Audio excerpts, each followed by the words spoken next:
Amis des tiroirs Tektronix, bonsoir. Aujourd'hui, je vais vous présenter le TM501, qui est un module d'alimentation pour les tiroirs de la famille TM500.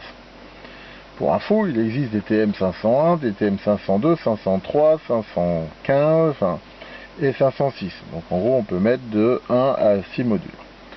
Bon, pour l'instant, je vous montre le 1. De toute façon, les autres sont relativement peu différents. Donc il se trouve que j'en ai acheté un aujourd'hui sur le net, suite à une annonce que j'ai vue sur le Bon Coin.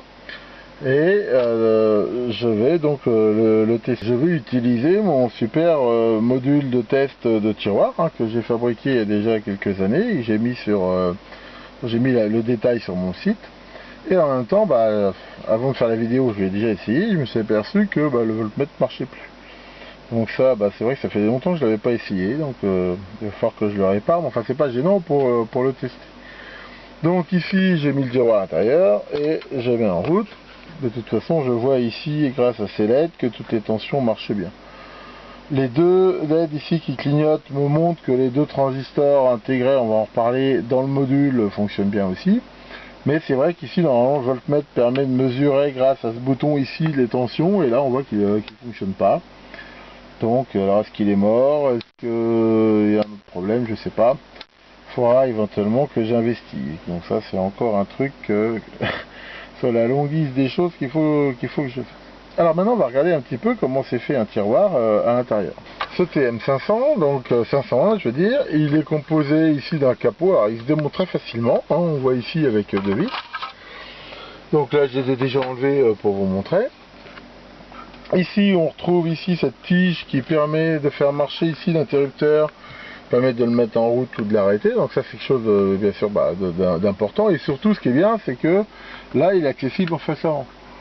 Sur certains tiroirs, par exemple ici, on voit un TM504. On peut aussi ici les mettre en route sur la face avant ou pas.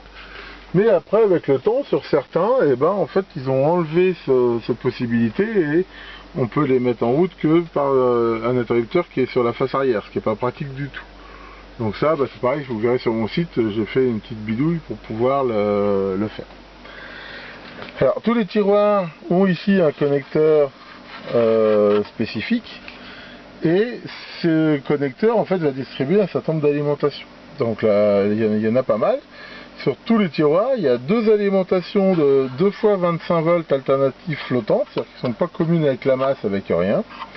Il y a une alimentation de l'ordre d'à peu près 11 volts 5 qui permet, a priori, après régulation, de faire du 5 volts. Et il y a plus et moins 33 volts à peu près, qui aussi est fourni, mais qui est juste redressé. Il n'y a pas de régulation pour le faire. Après, donc chaque tiroir va faire sa propre régulation avec des régulateurs, avec des transistors. Et en même temps, pour pouvoir dissiper justement de la puissance, chaque tiroir ici, on voit qu'il y a deux transistors, un NPN et un PNP de puissance, qui sont montés sur le boîtier, qui fait office de dissipateur. Ça permet généralement pour l'alimentation, mais pas forcément, d'avoir deux transistors de puissance extérieurs au module, et qui sont relativement capables de dissiper de la puissance. Alors, très généralement, mais c'est pas forcé, ces transistors vont être utilisés comme ballast en fait dans l'alimentation du tiroir, mais pas forcément. À la limite, les connexions arrivent sur le connecteur ici, derrière on peut en faire ce qu'on veut, sachant que c'est pas des transistors, c'est des transistors de puissance, ils n'ont pas un super gain, faut pas leur demander de monter très haut en fréquence, c'est vraiment, on va dire, des pépères genre 2N3055 ou un peu comme ça. Alors, quelque chose qu'il faut faire attention, c'est que tous les tiroirs, généralement, il y a un transfo, c'est pas une allumette à découpage, c'est un bon vieux transfo avec des redresseurs, et surtout, ils sont multitensions. Donc quand on les achète, surtout quand ils viennent des États-Unis, il faut faire attention parce que des fois ils sont mis en 110. Alors comment on règle la tension? C'est simple, il y a un cavalier ici marron, un cavalier rouge, qui va mettre les enroulements du primaire du transformateur pour 110 ou 201. Donc généralement c'est le rouge pour le 201, et ici on voit qu'il y a encore trois positions, le bleu ici c'est un truc bidon qui sert à rien, qui s'appelle low, medium, high, qui va permettre en fait d'ajuster la tension en fonction du secteur.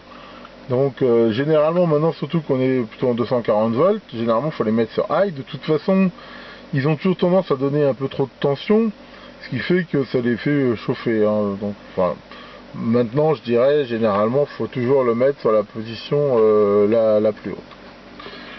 Donc voilà, donc c'est un boîtier en aluminium, c'est costaud. On voit qu'il y a une patte ici qui permet de le mettre ici en mode béquille. Donc ça permet de mettre un module, mais il y en a où on peut en mettre deux ou mettre des modules doubles et ainsi de suite.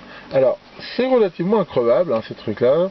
Même les transfos, moi j'ai vu des trucs en court-circuit, ils chauffent, ils commencent à se sentir brûler, mais Tektronix c'était vraiment très fort, hein, c'est pour faire des transfos vraiment de très très bonne qualité.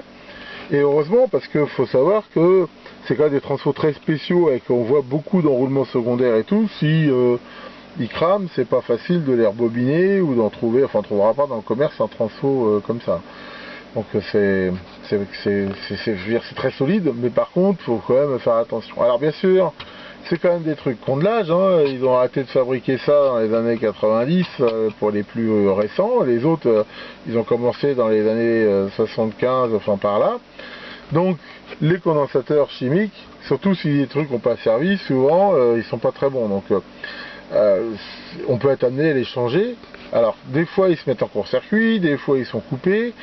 Et alors bien sûr, s'il marche plus bien, bah, ça fait un taux d'ondulation sur les alimentations qui est très très puissant. Donc l'ennui c'est qu'on ne fait pas forcément. Des fois ça fait fonctionner les tiroirs de façon un peu spéciale. Donc bah, de temps en temps, bah, faut tester. Bon, enfin celui-là, bon, je le testerai de façon plus poussée, mais enfin comme ça, a priori il a l'air plutôt bon. Alors par contre, ça c'est l'enfer. C'est quand ici c'est mort, ou typiquement là les transistors sont morts. Des fois ça peut être très très chiant à démonter parce qu'on voit il y a tous les fils ici qui viennent du transfo et c'est pas branché, c'est directement soudé. Donc enfin, les réparations de ces trucs là, ça peut des fois être assez galère, surtout quand on crame ici un des transistors, hein, qu'il y a une panne des fois qui peut arriver.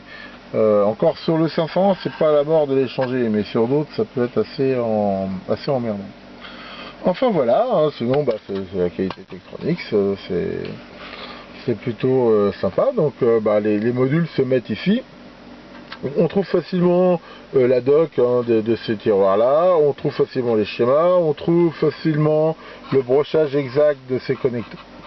Et pour info, ces connecteurs là, c'est les mêmes qui sont utilisés dans les consoles de jeux qui s'appellent JAMA ou un truc comme ça, ce qui fait qu'on en trouve encore relativement facilement. C'est pas du 254 le parrain. Et attention, c'est des trucs double face, c'est pareil. Donc voilà ici pour la présentation de ce tiroir d'alimentation. Merci beaucoup de votre attention et à bientôt pour de nouvelles vidéos.